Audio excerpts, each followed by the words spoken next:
Amen. Sa oras na ito mga kapatid, buksan po natin ang ating Biblia sa sulat ni San Pablo sa mga taga-Galatia, Kabanata 5, talata 25 hanggang 26. Ang sabi po dito, ang Espiritu ang nagbibigay buhay sa atin, kaya ito rin ang dapat maghari sa ating mga buhay. Huwag tayong maging palalo, palaaway, at mainggitin. Mga kapatid, mga magulang, mga kaibigan, ito po ang salita ng Diyos. Sige po, palapakan po natin si Lord. Yan, salamat po mga kapatid. At sa oras nito, maaari na po tayong maupo. Praise God. Salamat sa Panginoon at medyo maaga po tayong nakapag-start, kaya maaga rin po tayong matatapos. So dito mga kapatid, maybe may kita po natin na yung instead na Sunday Gospel po, yung aking shinare, ang shinare ko po is yung din po binasa ni Sister Flor. No? Akala ko baka diretso niya na yung kay Martha at Maria. Di ba? Okay yun, sana. No? So dito mga kapatid, kasi ito po ay recollection. No? Alam naman natin, pag sinabing recollection, recollect, recall. Di ba? Ano ibig sabihin yon? Tignan natin yung mabubuti na nagawa natin at yung mga hindi magaganda, iwasan na natin. Ganun lang naman po yun ang recollection, di ba? Tinitignan natin ano ba yung weakness ko. Pag nag-a-apply ka sa trabaho, ganun din minsan, tinatanong ka, ano yung strength mo, ano yung weakness mo. Ano pa ba yung dapat i-improve sa'yo? Hindi mo pwedeng sabihin, there's nothing to need to improve. No? Hindi ganun. No? Hindi pwedeng ganun mga kapatid. Kaya minsan, every year sa trabaho, sa second job ko, meron kaming evaluation, yung self-evaluation mo. No? So, nilalagay ko lang permi, number 3 lang. Yung nasa gitna ka lang. Nasa gitna lang. No? Kaya minsan, tatanungin ako ng boss ko, bakit puro ko lang sa gitna? Sabi ko, ikaw nang bahala. Ayan. So, dito mga kapatid, mayroong evaluation. Napakahalaga mga kapatid na sa paglilingkod sa Panginoon, sa buong taon, tinitingnan din po natin yung sarili natin. We need to reflect, mga kapatid, sa mga past natin. Yung mga nangyari sa ating paglilingkod sa Panginoon. Alam niyo in the Bible mga kapatid, nang ang ating Panginoong Jesucristo, when He was resurrected mga kapatid, at siya po ay nagpakita sa kanyang mga alagad, the Bible says, na sila Peter mga kapatid ay nangisda. Di ba? So kung makikita niyo mga kapatid, same scenario. Nang tinawag sila Peter mga kapatid, unang tinawag sila ng Panginoon, anong ginagawa nila? Nangingisda. Sa kanilang pangingisda, meron ba silang nahuli? Wala. Kailan lang sila nakahuli?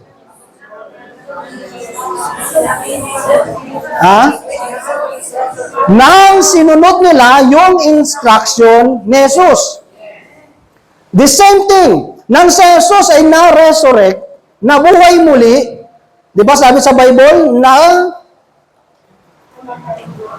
nakipag-meet uli ang ating Panginoong Hesus sa mga alagad. Same scenario, walang huli ang mga alagad. Ano ibig sabihin? Ibinabalik lang sila sa dati nilang pagkatawag ng Diyos. Di ba? Babalikan mo lang yung mga unang tinawag ka ng Diyos. Gaano ka kakasigasig? Ba? Gaano ka kasaya na hinihintay mo na sana prayer meeting. Minsan sa Pilipinas ganun eh.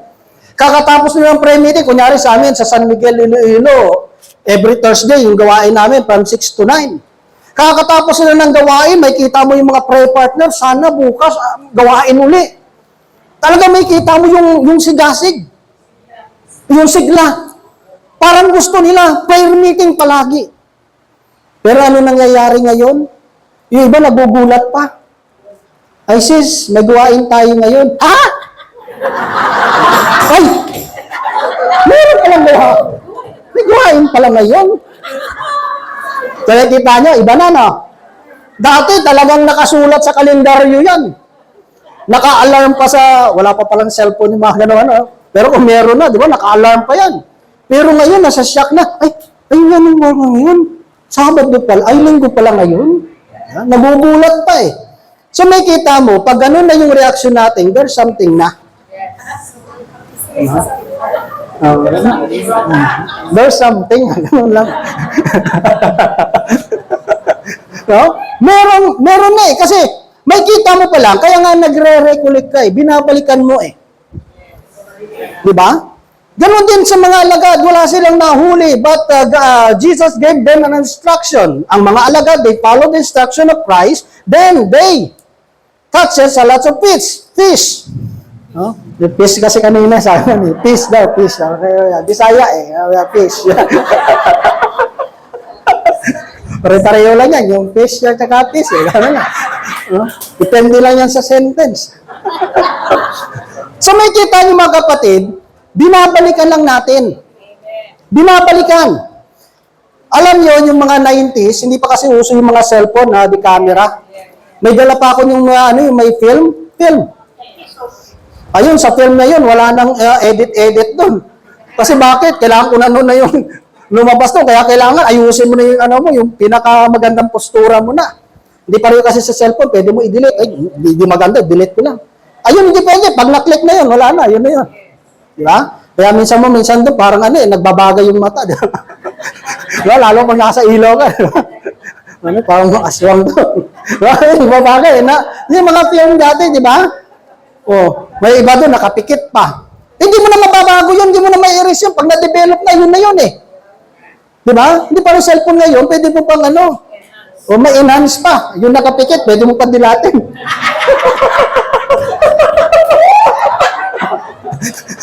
Di ba?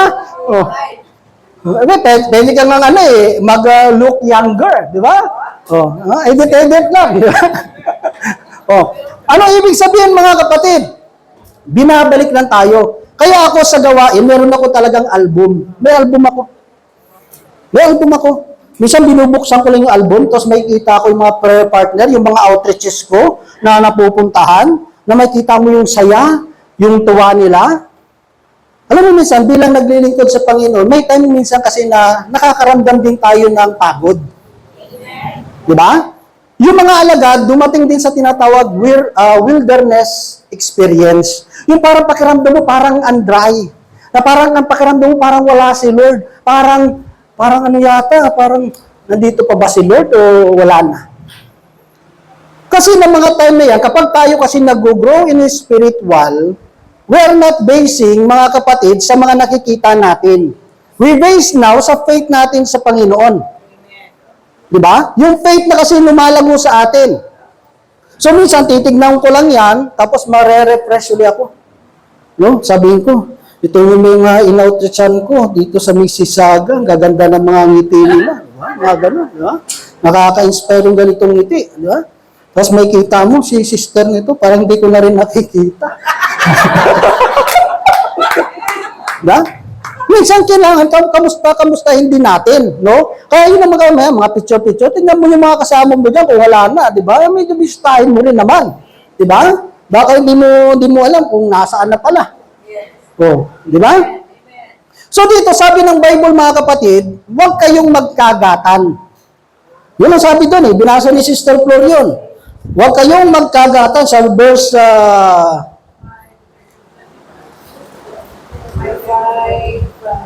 di ba? Sapagkat yung verse ngunit kung kayo ang magkakagatan, magsasakmalang parang hayop, mauubos kayo. Verse 15, no? Yung Galatians chapter 5, verse 15. Sabi niya, kung kayo magkakagatan na parang hayop, bakit sinabing hayop? Bakit hayop?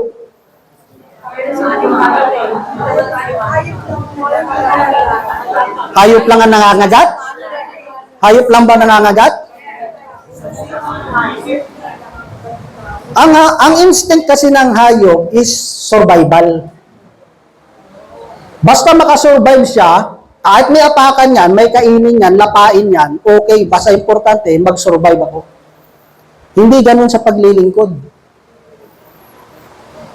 Kailangan na maging, parang sa sasayan, survival species. Di ba? So, sino yung malakas sa iyong mananaig? Sino yung may kapangyarihan? Sino yung may say? Sino yung may kayamanan? Sino yung mas matalino? Sino yung mas marunong? Sa iyong masusunod. Amen? Ganon ang ng instinct ng hayop. Gusto nilang mag-survive. Pero hindi ang ganon ang gusto ng Diyos na sinasabing survival sa paglilingkod. Hindi ganon.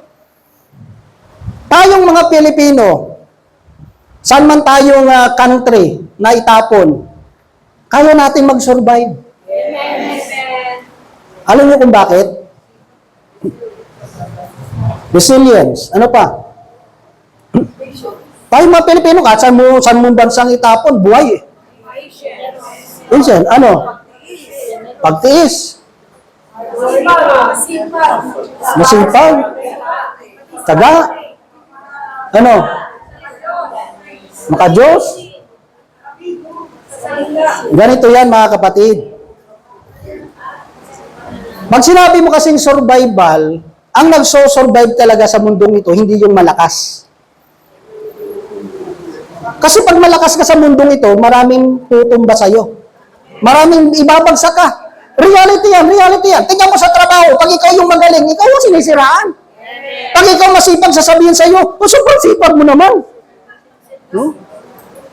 Sipag mo naman. Puro na lang trabaho. Subukan mo namang mag-resign. Ito to. Di ba sa mundo ganyan? Pag ikaw yung mahusay, ikaw yung magaling, ikaw yung malakas, ikaw na. Ibig sabihin, lahat ng tao, kahit sa trabaho, sisiraan ka. Sisiraan ka. Lahat gagawin para lang matanggal ka, mawala ka. Bakasyon ka naman, sabi niya. Nakakasurvive tayo, mga Pilipino, isa sa reason, kasi marunong tayo mag-adapt.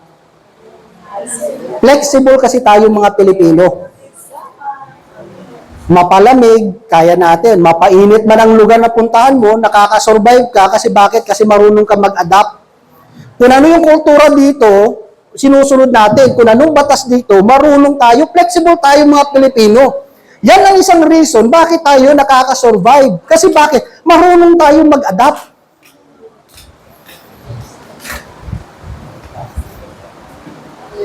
Sa mundo, pag ikaw yung mahusay, ikaw yung magaling, matatanggal ka. Kasi bakit? Ingit eh. So nakikita nyo yung pagkakaiba? Ang animal kasi, mga kapatid, ano yan eh, ganun yan. Di ba? Para ikaw yung maging kailangan mo maging malakas, kailangan ikaw yung mas matalino para mag-survive ka sa mundong ito. But sa paglilingkod sa Panginoon, no.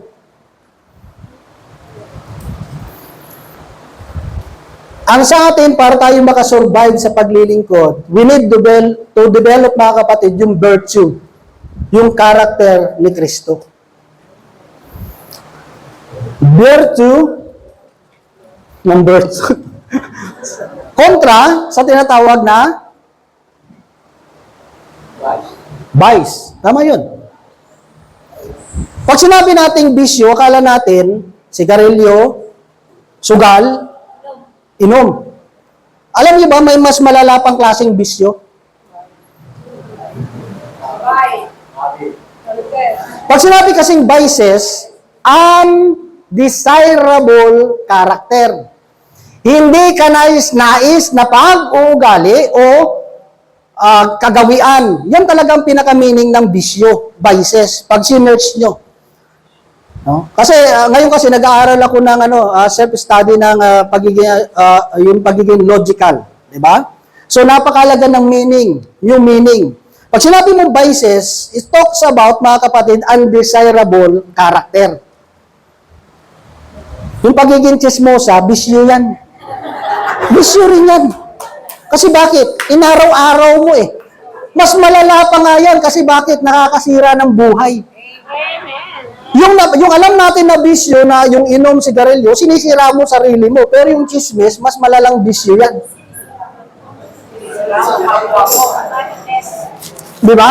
Kaya nga, walking in the Spirit, at dito naman, pag tayo hindi namumuhay sa Espiritu, nandito tayo sa, yung sinabi ni Sister Paul, yung makalaman. Makalaman. Di ba? Ano ba yung makalaman, mga kapatid? Ito yung mga bagay na nagpapalayo sa atin sa Panginoon.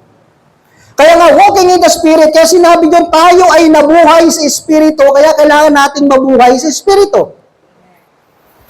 Kasi naglalaban yung laman at yung Espiritu. Sabi nga, the Spirit is willing, but the flesh is weak. Napakahalaga mga kapatid na tayo dapat yung Espiritu natin, pinalalakas natin. Kasi kapag mas malakas yung Espiritu mo, tatalunin niya yung laman mo, yung desire ng flesh natin. Magkaaway palagi yan. Ganito, simplihan ko na lang yung explanation. Yung in-order ko kasi na sa Temo, hindi dumating. O yung, may in-order kasi ako, no?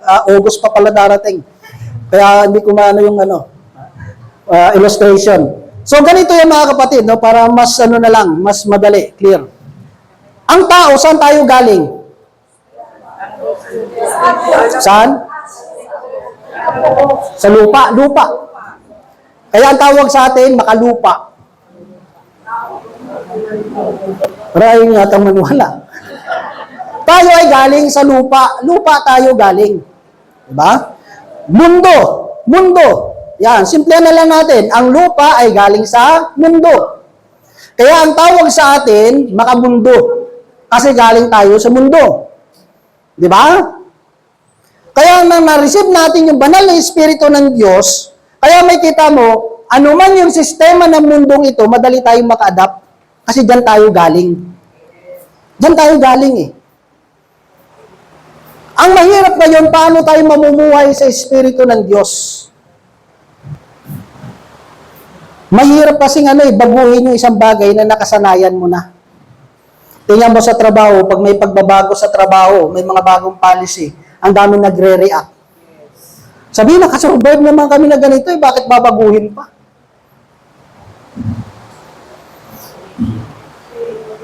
Kasi bakit? Kasi ayaw ng pagbabago. Kasi yun ay nakasanayan eh. Pero kung tayo ay mamumuhay sa Espiritu mga kapatid, kaya nga sabi niya, do not confirm any longer sa pattern ng mundo. Sabi sa may Romans chapter 12. Diba? Magbago na kayo ng isip. Renew your mind. Baguhin yung isip natin. Di ba?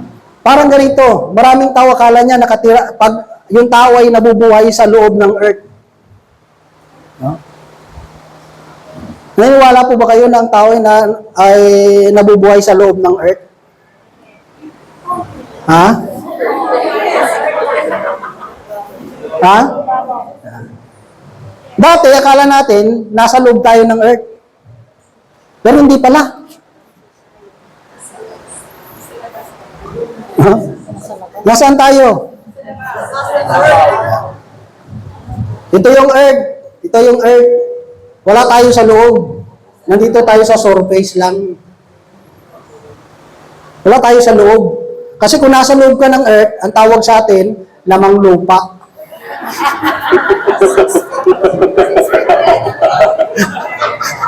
Lamang lupa. Kasi bakit? Ito yung lupa, nasa loob ka, ikaw yung palaman. Di ba? Kaya may kita mo, ang pagkakala natin, ang tayo ay nasa loob ng earth, hindi, nasa surface lang. Nakatungtong lang, wala tayo sa loob. Amen?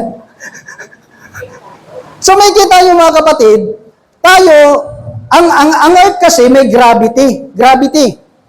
Pag spirit kasi, walang gravity yan. Kaya nga di ba? Nakakalipad-lipad yan. Malaya yan.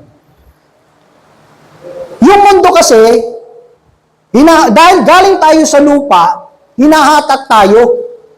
Kaya minsan gusto man natin umangat, hindi tayo makaangat-angat. Kasi parang merong gravity na humihila sa atin pababa. Ano yun mga kapatid? Yung kasalanan. Yung gusto ng flesh natin, yung gusto ng katawan natin. Gusto ng Diyos, iangat ka. Kasi kailangan natin ma-detach. Yung too much attachment sa mundo, yan yung mga nagiging one of the reason, mga kapatid, nga bakit hindi tayo maka-walk in the Spirit. Kasi masyado tayong naka-attach sa mundo.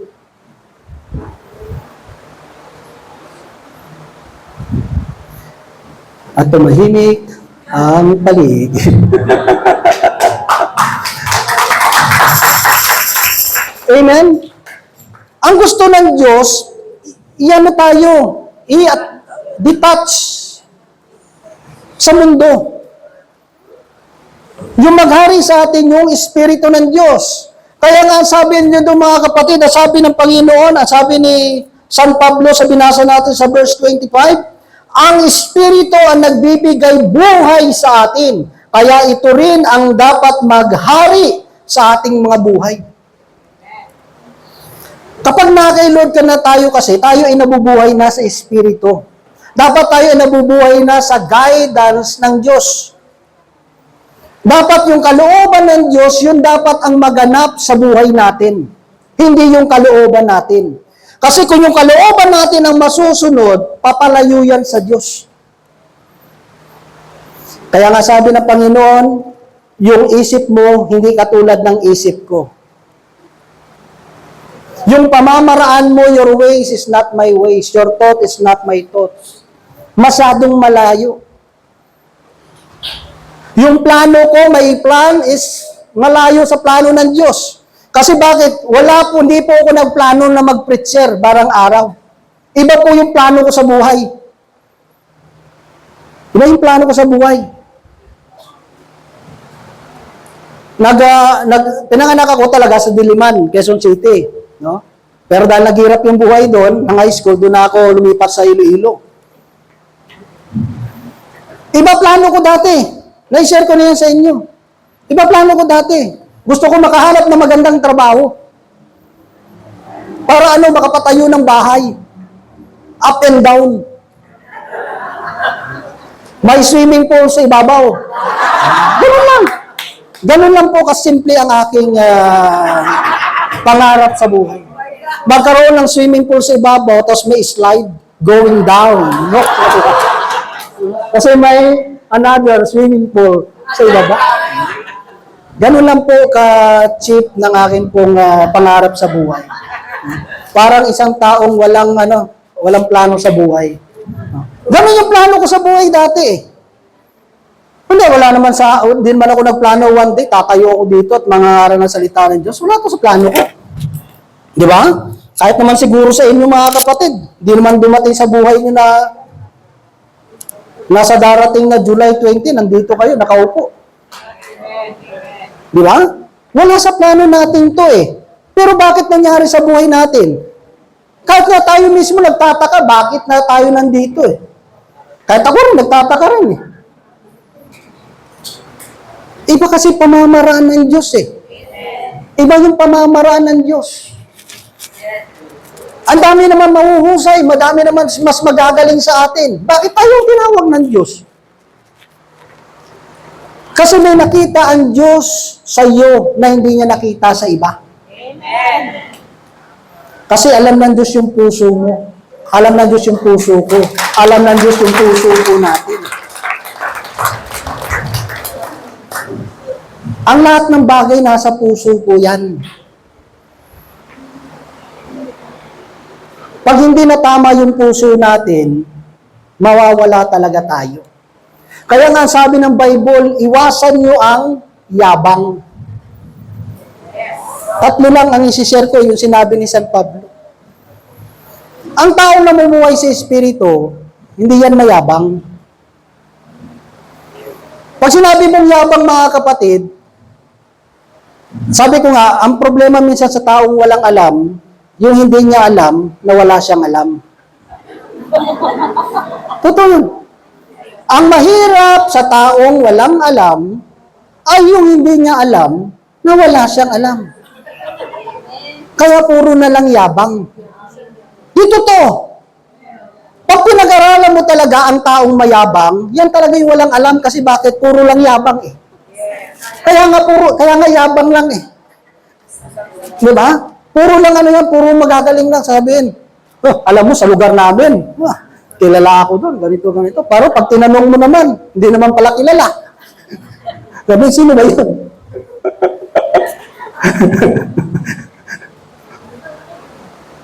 Amen? Alam niyo po mga kapatid, sa kapanahunan natin ngayon, mahirap na yung magsinungaling. Mahirap. Di ba? For example, sa inyo, hindi ako pwede magsinungaling sa inyo. Sasabihin ko sa inyo, dun sa lugar namin, ganito ako. Ha?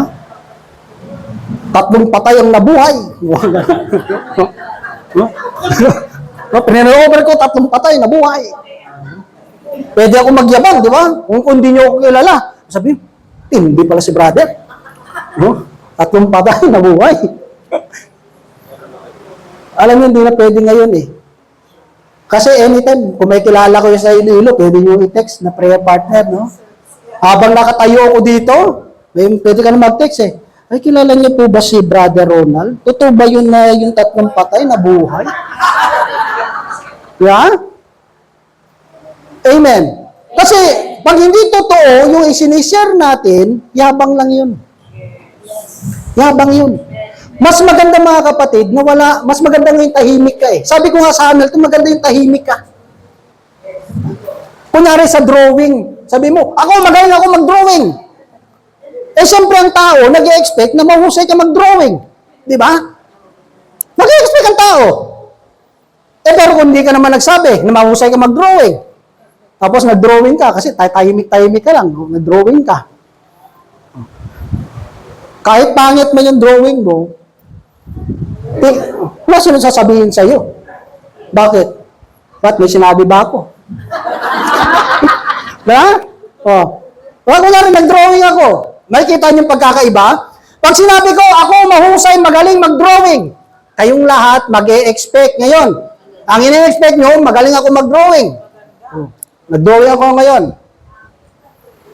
Kunyari, hindi maganda. Tapos mayroon namang tumayo. Walang sinabi. Walang sinabi. Umuwala ng tapos nag-drawing. Tapos pangit, di maganda. May sasabihin ba kayong negative sa akin? Wala naman kayo i-expect eh. Kasi bakit? Pag sinabi nyo, pangit naman ang drawing mo. Hindi man ako masasaktan. Kasi bakit? Wala naman akong sinabi. Ba't may sinabi ba akong magaling akong mag-drawing? Wala naman. O, di ba? Kung pangit, hindi pangit. Diba? Pero, pag nagsabi ako, at yung outcome hindi maganda, sino mapapaya? Ako mismo. Ako mismo, yung naglalagay sa sarili ko sa isang sitwasyon na kahiyaya. Kaya yung kayabangan, dadalhin lang tayo niyan sa kahihiyan.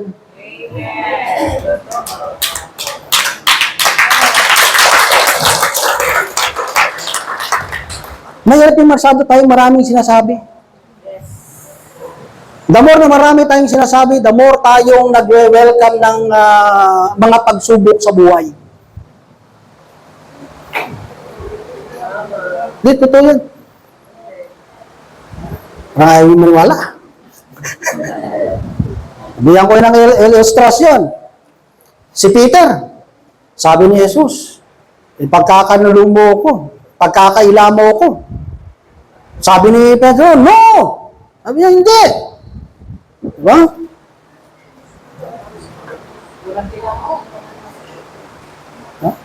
Ipaglalaban kayo, hindi ko kayo iiwan. Iwan man kayo nila, ako hindi ko kayo iiwan. Sabi ni Jesus, pagkatapos tumilaok bago tumilaok ng 3 beses ang manok, 3 beses mo kong nakatwa. Nates siya dahil meron siyang sinabi. Alam mo yung demonyo, nakikinig din yan eh. Nakikinig yung demonyo. Pag may sinabi ka, sabihin ng demonyo,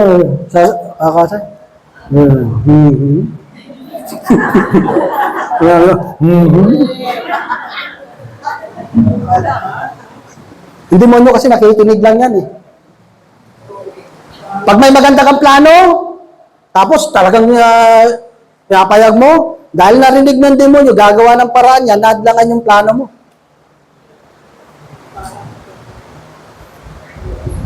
Yeah? Kaya minsan, the more tayo maraming sinasabi, the more natin ilalagay yung sarili natin sa pressure. At hindi maganda mga kapatid yung yabang sa paglilingkod, mga kapatid. Kasi nga, dadalhin lang tayo niyan, imbes tumaas tayo, baka magpaibaba tayo. Ano pa doon sabi doon mga kapatid? Iwasan yung yabang at palaaway.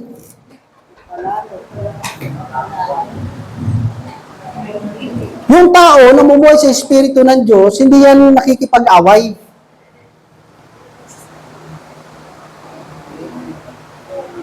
Yan.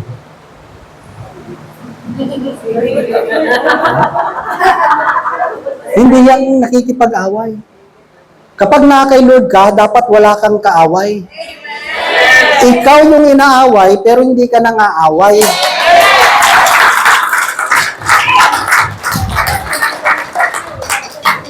Kasi nga sabi po, of the Holy Spirit, nandun yung love. Pwede mo bang maging kaaway ang isang taong love mo?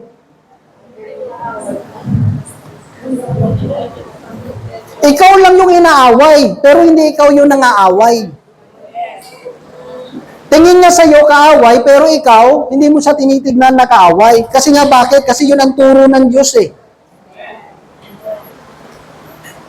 Ba? Sabi nga, mahalin mo yung gaya ng kapwa mo, di ba? Mahalin mo yung kapwa mo, gaya ng sarili mo, kahit yung mga tao na aaway sa'yo, kapwa mo pa rin yan. Kaya nga sabi ko ng Sunday doon sa may Toronto, kasi ako doon naging speaker, sabi ko, yung dalawang tao, di ba? Sabi nga, mahalin mo ang kaaway mo, at kung nauuhaw, painumin mo, kung nagugutom, pakainin mo. Alam niyo po ba ang ibig sabihin yon? Na kapag yung kaaway mo ay nagugutom at nauuhaw, pakainin mo at painumin mo. Alam niyo po ibig sabihin yon? Simple lang. Simple. Ang ilustrasyon ko doon mga kapatid, kunyari po si Sister Margie, di ba? Saka po si Sister Emily. Kunyari lang, nag-away. Nag-away. Ano ang pinag-awayan? Lipstick. Lipstick. Kasi sabi ni Sister Margie, mas maganda yung sa akin kasi mas pula. Yung sa'yo naman medyo anemic. Nag-away ngayon, nag-away. Nag-away. Dahil lang sa lipstick. Dahil lang sa lipstick. Eh ngayon, may tubig ngayon, Sister Margie. May tubig. Nauuhaw ngayon, Sister Emily. Sabi nga, Sister Margie, pwede po ba makainom ng tubig? Sasabihin ni Sister Margie, yeah! Sabi mo, pangit yung lipstick ko. Tapos hihingi ka sa akin ng tubig. Okay, may pagkain, Sister Margie. Di ba kayo sa akin ng pagkain? Sabi mo, anemic yung lipstick ko.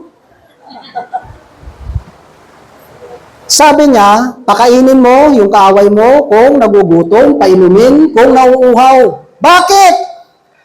Ano ang kinalaman ng lipstick na inag-aawayan niyo sa gutom niya at uhaw niya? Anong kinalaman yun? There's nothing to do with your fight. Kung ang tao may nagugutom, uhaw.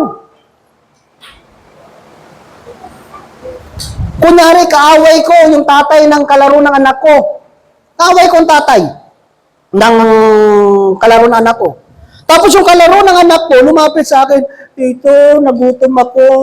Pwede po bang pahingi ng pagkain? Alang-alang na yung bata, sabi ko, punta ka dun sa tatay mo. Bakit ko idadamay ang bata sa away namin ng tatay nito? Eh wala namang kinalaman doon. Yan ang nagiging problema minsan. Yung mag-asawa, nag-away lang. Bah, pati yung mga kaninununuan. Yung nanay mo, yung tatay mo, ganito kayo. Pati yung mga naman na, ano na, yung mga nananahimik na sa ilalim ng lupa, nadamay pa. Anong kinalaman ng mga ninuno natin na nailibing na? Di ba, nananahimik na sa ilalim ng lupa? Anong kinalaman nila sa away nyo? Pati yung nanay, yung tatay, kapatid ng asawa mo, idadamay mo. Eh, kayo nag-away. So, nakikita nyo? Kaya lumalaki. Ang pinagawa yan, lipstick lang. Oh.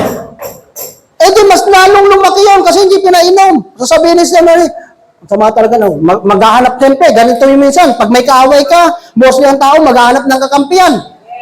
Hahanapin niya kung sino yung kaaway niya rin. Sabi niya, sino nga yung kaaway ni Sister Margie? Maghahanap niya yan. Sabi niya, alam mo, sama ng ugali ni Sister Elene. Sama ng ugali. Hindi ako pinakain. Kita mo, lumaki. Lipstick lang. At least kung pinakain mo, pinainom, sasabihin, ay, Sister Margie, pasensya na talaga kung nag-ano tayo sa lipstick ka. Pero salamat, pinakain mo ako, pinainom mo ako, friends na tayo. Diba? So may kita mo, dahil pinalitan mo ng pag-ibig, ang ganda. Diba? Hindi na kayo nag-aaway sa lipstick, nagsishare na kayo.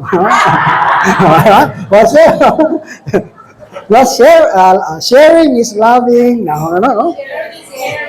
Sharing is caring. Hindi is caring, ha?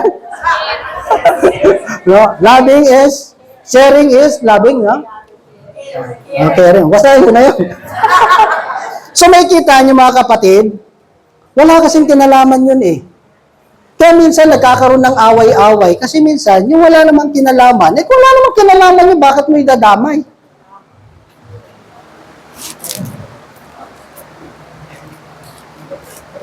At tumahimik ang paligid. Walang kinalaman eh. Ayan, mag-away kami ng asawa ko. Ba't niya dadamay yung nanay-tatay niya? Yung kapatid niya. Lahat na lang dinadamay natin. Hindi po yan mga kapatid. Ano yan? Division yan. Pagkakabahagi. Hindi yan galaw ng banal na espiritu. Kasi ang galaw ng banal na espiritu, yung sabi ni Sister Pro kanina, yung fruit of the Holy Spirit. Nandun yung pag-ibig. Nandun yung kabaitan, kahinahunan, yung kalma ka lang, relax ka lang. Diba? Naranasan ko yan. Alam mo, mahirap magpigil ng galit, ha? Totoo po yan mga kapatid, naranasan ko magpigil ng galit. Dayusisan sa amin sa Iloilo. Kasi sa Iloilo, kami rin kasi ang martial. Kami yung magbubuhat ng speaker. Lahat ng instrument. Pag preacher ka kasi, lahat sa'yo. Ano? Buhat. Kakarga namin yan sa jeep. I-upload namin, tapos i-upload, download. Di-discuss, ano namin, unload namin. No? I-unload namin yan. Kami yung unas darating sa gawain, kami rin yung last. Kasi kami rin yung magbabalik ulit sa center ng gamit. Nagmumotor ako niya, nagmumotor. Tapos nandun yung jeep, tangkas ko yung isang brother. Nasa ano kami, nasa service road. May isang kotse, galing sa barangay lang, barangay road. So dapat, katulad dito sa Canada, pag papasok ka dun sa main road, dapat tingnan mo muna left and right kung may sasakyan. Nangyari, pumasok sa bigla. Ang problema, ako yung nakabangga. Yung problema minsan, di ba? Kung ikaw sa atin kasi, kung ikaw nakabangga, ikaw may kasalanan. Pero kung titignan natin, talaga dapat, pag galing ka sa mga barangay road lang, titignan mo, ang merong right of way talaga is yung nasa main road. Maghihintay ka talaga. Nabangga ko, na-UP yung yung pintuan. Babae yung nagdadrive. Takda kaya, sabi ng mga driver na lalaki, tahimik ka na lang, babae yan, tahimik ka na lang. Tahimik ka na lang. Sabi mo sa akin, hindi ka ba tumitingin sa daanan mo? Talaga naman, ako pa yung Hindi ka tumitingin sa daanan mo. Masira na yung sasakyan ko, yung babayad mo. Nangyari kasi Sabado. Siyempre, sarado yung mga Pinictura na lang yung ano namin, yung lisensya. Tapos magkita na lang tayo dun sa police station sa Lunes. Punta kami dun sa ano, punta ako dun sa police station. Nakita na naman kami. Bah, talagang ano ko. Sabi mo na lang wala kang pera. Talagang ano, alam mo, talagang nanginginig ako sa galit. Alam mo yung ano, alam mo yung nanginginig ka? Oh, parang gusto mo ng ano eh. Oh? Diba? Parang gusto mo na magwala eh. No? Talagang ano, talagang nanginginig ako talaga sa galit, pinipigilan ko lang. Alam niyo mga kapatid, yung kuya niya, nakita siguro na pero ano eh, nababasa niya siguro talaga napipigilan. Sabi niya lang sa akin, ako, kinausap ako ng ano niya, yung kuya. Nag-usap kami, lalaki sa lalaki. Tapos sinanong na ako ng inspector, yung police. Sabi niya, ito, ano nyo na lang, kung ano yung, magkano yung babayaran. Tapos sabi niya, baka tumakbo ka. Sabi, hindi ako tatakbo. Sabi ko, nakamotor ako, tatakbo ko. Diba?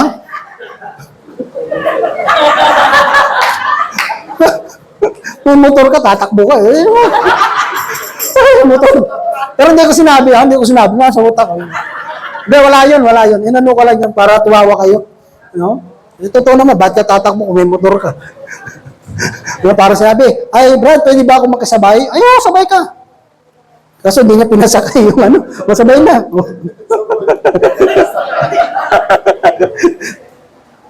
Sabi ko lang sa pulis, sabi na pulis, ano ba trabaho mo? Sabi ko, ano po ako, full-time missionary. Alam mo yung babae, pagkarinig niya ng full-time missionary, na gano'n siya. Parang nalang yung mukha niya. No? Pinagmumura niya, lingkod ng Diyos. Ha? Pero salamat sa Panginoon na nakapagpigil ako sa sarili ko. Alam niyo, ang pangit ng pakiramdam. Yung nagpipigil ka ng galit mo. Alam mo, pagpunta ko doon sa center, talaga namang gutom na gutom ako. Ganito. Pakiramdam ko, kahit panis na pagkain, kakainin ko. Ganito. Parang na-exhaust talaga yung katawan mo, yung parang nagtrabaho ka ng ilang oras, yung walang tigil, kasi nagpigil ka eh. Uy, parang nangihina yung katawan mo. No? Kahit walang lasa yung pagkain, talaga naman pakiramdam mo. Diba? Parang wala kang pangihindian eh. Pero salamat sa Panginoon kasi bakit? Kasi kunyari, sinabihan ako ng masasama, ginantihan ko rin. Away na. Di ba? Mag-aaway kami sa presinto ngayon. Alam niyo kung ano nakakaya? Kunyari, tinanong ako, ano po yung trabaho niyo? Siyempre, nakakayang sabihin, ay, misyonaryo ako. Baka malamang, magsisinungaling ako. Siyempre, nakakaya eh, no? Sabihin, misyonaryo ka, pinagmumura mo yung kalaway mo. Di ba? Pero salamat, nakapagpigil ako. At least kahit paano, magiging proud ka pa rin, lingkod ako ng Diyos.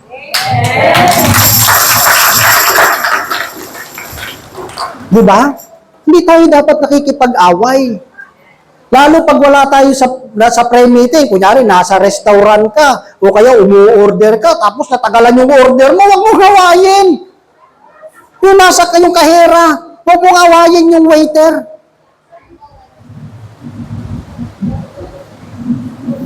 Lalo kung may pangalan ka pa, God is good.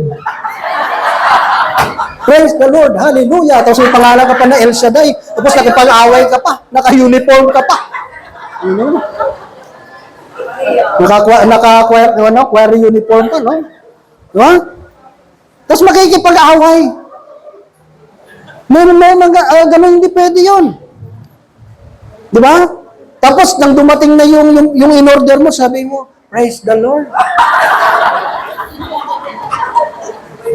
Yung waiter, ano iisipin sa'yo?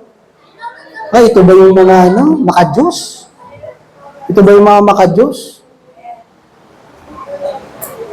Hindi dapat tayo nakikipag-away. Bad yun.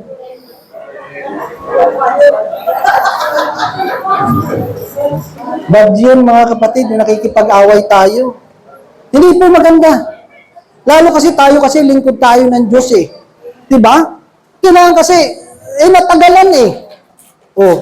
Hindi naman kasalanan ng waiter yun. Kasi kumukuha lang naman ng order mo yun eh. Naghihintay lang naman yung sa nagluluto eh. Eh, tapos yun ang sisigawan natin. May kipag-away tayo. Parang yung nagbabantay ka ng TTC na sasakyan. Tagal lang hinintay mo. Tapos gumalong ka lang. Biglang, uy, dumaan. Ulit na, sa Pilipinas, di ba? Sa Pilipinas, gano'n eh. Ang tagal mo naghintay, tapos yung mga provincial bus, di ba? Tapos mula ka, iniwan, galit na galit. Kung ano pinagsasasabi mo.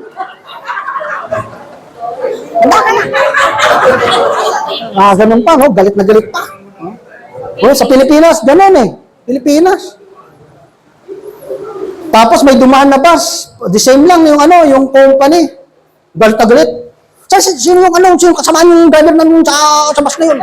Hindi ako tinigilan. Gano'n, tak. Tapos ano nangyari? Bandang huli. Nakita niya yung bus na hindi sa pinasakay, na disgrasya, na aksidente. Tapos sasabihin niya, praise the Lord. Hallelujah. Salamat Lord, hindi ako nakasakay doon.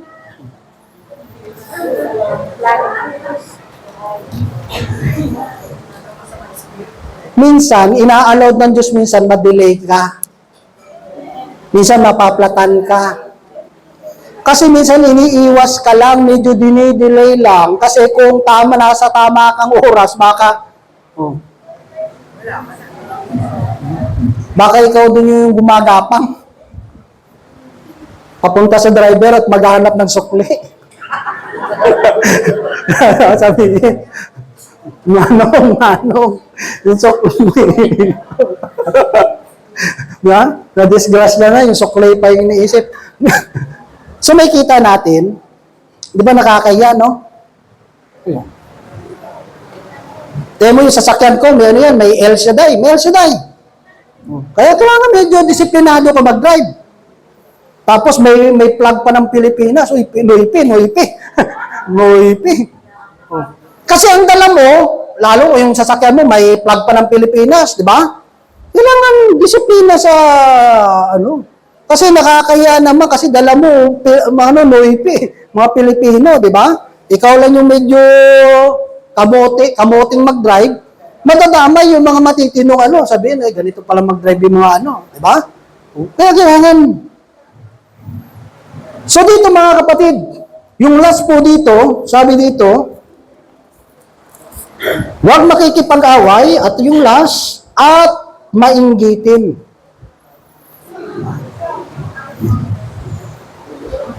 Inggit.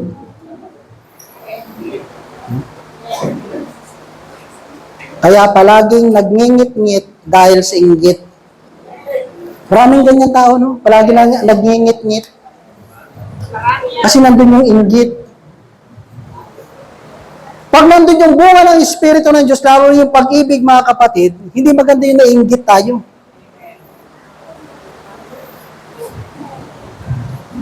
Di ba? Kung meron man mga lingkod ng Diyos o mga tao o kaya nabibigyan ng posisyon, gumaganda yung buhay, huwag tayong mainggit. Minsan kasi ganun ang ginano ng demonyo sa atin, yung ating makalaman minsan ganun eh. Diba? Tapos ikukumpara mo pa sarili mo, bakit gumanda buhay niyan eh, sasama ng mga ugali niya. Pag nagsabi ka na, bakit gumanda buhay niyan, sasama ng ugali niyan. Ang totoo niyan, tayo yung masama yung ugali.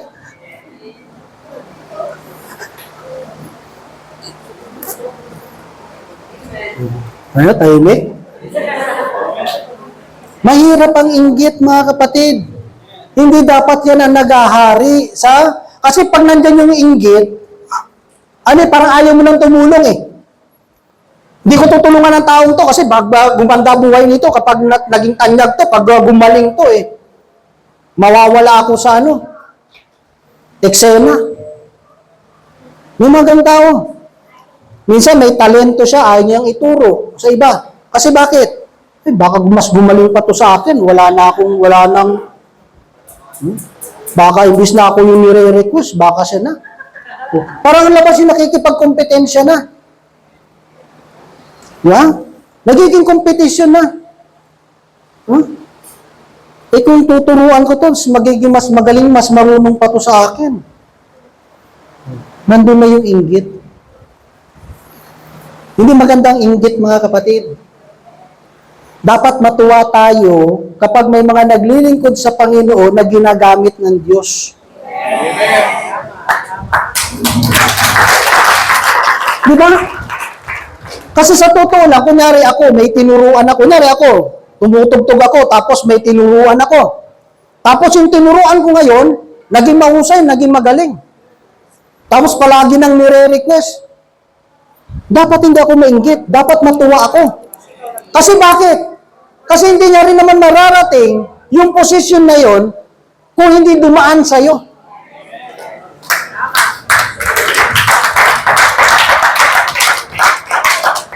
Yung mahirap, mga kapatid, dahil sa inggit minsan, nagkakaroon ng kompetisyon. Yung taong namumuhay sa banal na Espiritu Santo, nagtutulungan. Huwag tayong mainggit, mga kapatid. Kung yung prayer request mo, iba yung nakatanggap ng answered prayer. Sabi mo, ay, bakit yung mga prayer request ko? Kay sister tsaka brother, sila yung na-answered prayer na. Dapat sa akin yun. Alam niyo yung naging problema, ganito. Na, gumawa ka ng prayer request. Kunyari ngayon, gumawa ka ng prayer request. So, may ka, Lord, bigyan mo po ko ng sports car. Yung red. Parang yun sana. Pero may hiningi ka. May hiningi ka. Ngayon, may hiningi ka. Pinag-pray. Lord, answer prayer ang mga prayer requests. Kaso ang problema, yung next na gawain, bibigay sana sa iyo ng Diyos. Kaso wala ka eh. Kaso wala ka, absent ka. Answer prayer ka na sana. Ibibigay sana sa iyo ng Diyos next week. Kaso wala ka eh.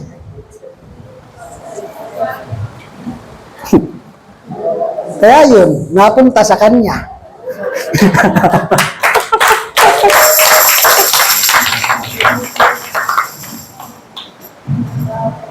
Mga kapatid, dapat bilang Kristiyano, bilang ginagabayan ng Espiritu ng Diyos, kapag meron man tayo, mga kapatid, na umuunlad sa physical, sa mental man, o sa spiritual na mga bagay, o sa lahat ng aspeto ng kanilang buhay, dapat natutuwa tayo. Amen.